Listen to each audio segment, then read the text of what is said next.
मातृका पूजा के गीत सुना।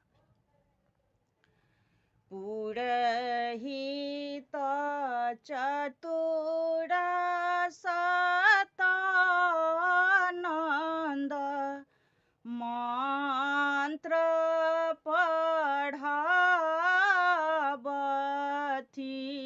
हे, आहे मातृका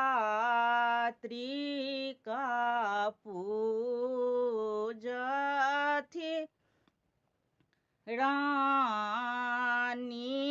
परम सुख पावथि हे, आहे मातृका पूजथि रानी परम सुख पावथि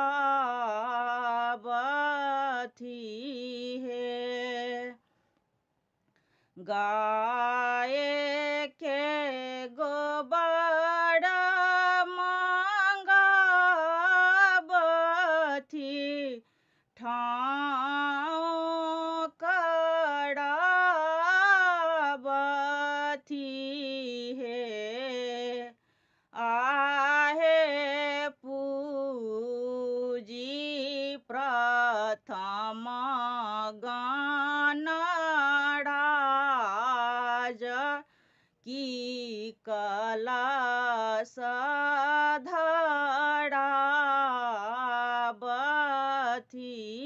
हे, आहे पूजी प्रथम गणराज की कलश धरावथि हे। पंच देवी पूजी रानी सुरक्षिका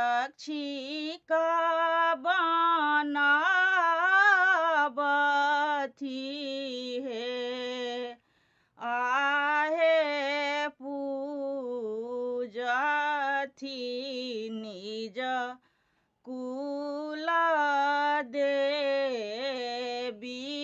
बहुत गोहरावथि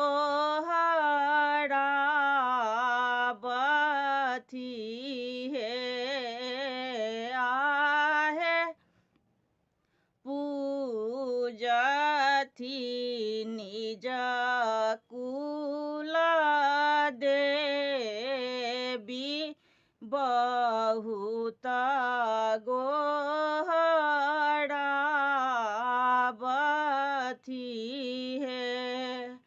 सखी सब मंगल गावथि प्रेम जगावथि हे,